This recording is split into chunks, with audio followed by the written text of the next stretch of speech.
Magandang araw mga kaibigan. Bigyan natin ngayon ng reaction opinion itong post Masang Pilipino. Tungkol ito sa hamon ni Congressman Barzaga kay Senator Ping Lacson. Sobrang tapang itong batang congressman ito. Una niyang binirahan si Speaker Martin Romualdez. Sinunod niya si Senator Soto. Ito na ngayon.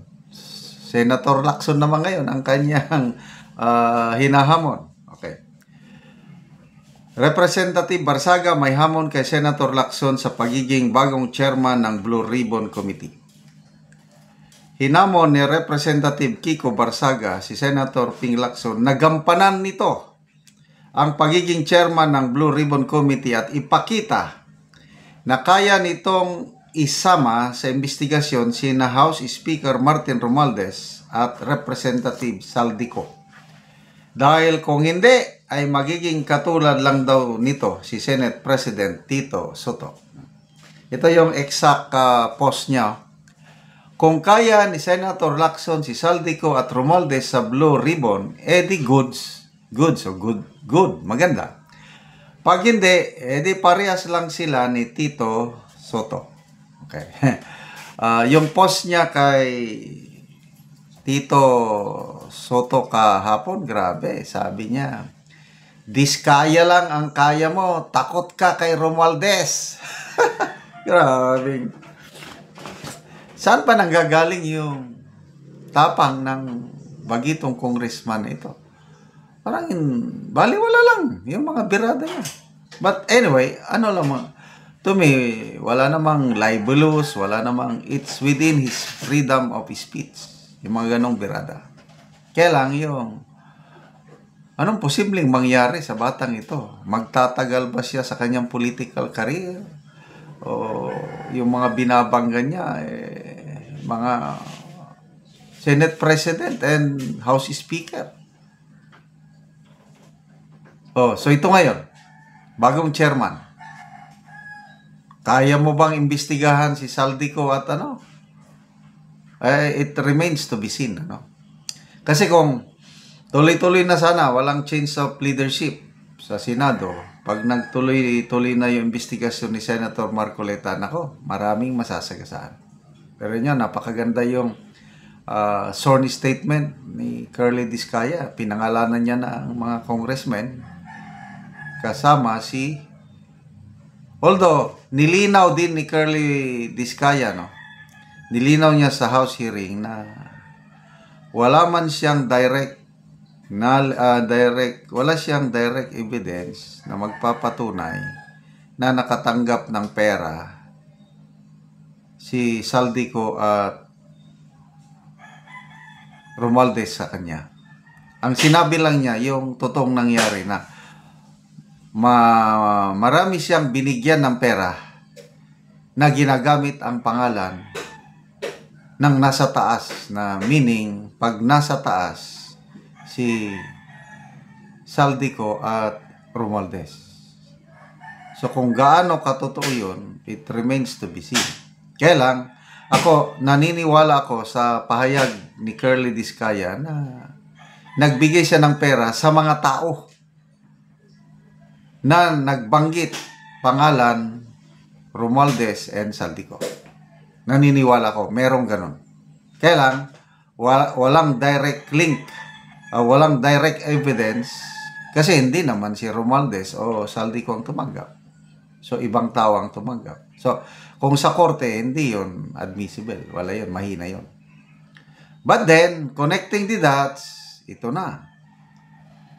Mayor Magalong, grabe, yung pasabog niya, I think 2 days ago, sabi niya, Saldico is part of a highly organized syndicate dito sa flood control scheme na ito. Flood control anomaly. Parte, sabi niya. So, tapos, meron pang isa, kailang hindi pa niya pinangalanan. Sino kaya yun? Nasaan na si Saldico? Bakit biglang pumunta ng Amerika? Sabi nila, may sakit daw sa puso. Nagpakita na ba sila ng katibayan na nasa ospital siya. Ang mga doktor, hindi basta-basta magbigay ng certification kung hindi totoo man. So far, salita lang yon ni Congressman Garbin, kapartido ni Saldico, na nasa Amerika, nagpapagamot, ganun lang. Maniwala ba kayo? Tome, maniwala lang ako kung may hospital o medical certificate na may sakit nga si Saldico. Sali-salita lang. Wag na. So, ito na ngayon. September 12 ngayon. Nako. September 13, may mga panawagan, magrarally. Ang alam ko, yung Maisog Group ni Attorney Vic Rodriguez, bukas ata, may malaking rally. Ito ring kahit mga makakaliwa. I don't know kung magsama sila, no? So, antabayanan natin, let's pray po na sana hindi mangyari sa atin yung nangyari sa Indonesia and Nepal. Ayokong mangyari sa atin yun. Although, pare-parehas tayo na nagkakaproblema sa korupsyon, na dapat matigil ito. Kailang hindi pwedeng magsunog ka, may mamamatay. Hindi na yon gawain ng ano. Pwede lang yun. Parang EDSA 1, EDSA 2, ganun lang. Sana may pagbabago na walang dumanak na dugo. Let's maintain our record na peaceful. Sabi nga ni Secretary Rimulya na malayo daw na mangyari sa atin sa Pilipinas yung Indonesia and Nepal dahil ang mga Pilipino hindi naman nanununog. But hindi tayo makasigurado. Itong makakaliwang grupo, mahilig ito gagawa ng mga senaryo para magalit ang Pilipino at makagawa ng ano. Baka silang magsunog. Kaya lang yung ordinary Pilipino lang nagalit sa korupsyon. Hanggang social media lang yun. O kaya pwedeng magpunta, example, o pwede rin, mga DDS, maisog. I believe na hindi manawagan ang mga leaders ng maisog na may violence. Ano lang? Angry protest, hanggang ganun lang. Huwag na tayong mag-mission na may makakalas pang kinabuhi o sunog-sunog. Huwag, iwasan natin yan.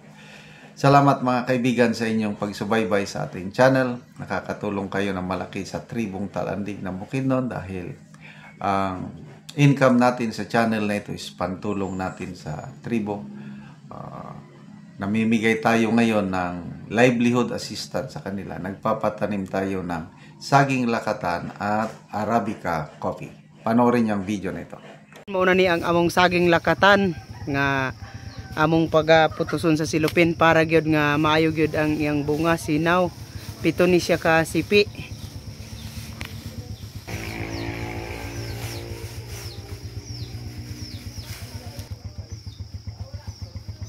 So karon human sa pagputos sa among saging lakatan, mag-harvest na pud mi. So muna ni ang among saging lakatan nga among pag-harbison karong adlaw. So salamat gyud kaayo sa Ginoo nga naanay panalangin.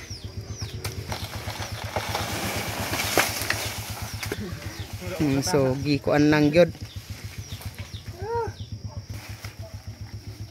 Salamat gid kaayo sa Ginoo nga nakarbis namin ani Saging lakatan. saging lakatan. O karon nalina na gyud mi. So muna ni ang bayad sa among saging lakatan. Salamat gid kaayo sa Ginoo ug labaw sa nagasuporta sa saging mga awas na gid sa among kalsyon. Salamat kaayo. Sige sir, sipi adayon. Nakura sa akin. Wala sa akin. Kawang ka.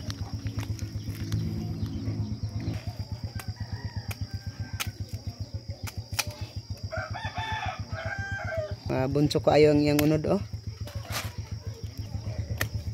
So among gitimbang.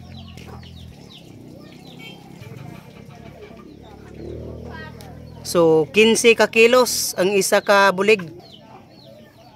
So nalinan mi og tag 40 ani ang kilo sa among saging lakatan. So mupod ni ang iyan ni unang tanom ni Manoy Iki nga lakatan nga namunga na pod oh. So iyang giputo. So, siyam ni iya ka sipi. So mupod ni ang saging ni Manoy Boy nga pito ka sipi yapon ni. So giputos niya para gid nga sinaw ang bunga. Sunod-sunod na gid na ang pagpamunga sa among lakatan. Kay naa na pod ang puso sa saging ni Manoy Boy. So salamat kay sa Ginoo sa nagtan-aw sa video sa YouTube.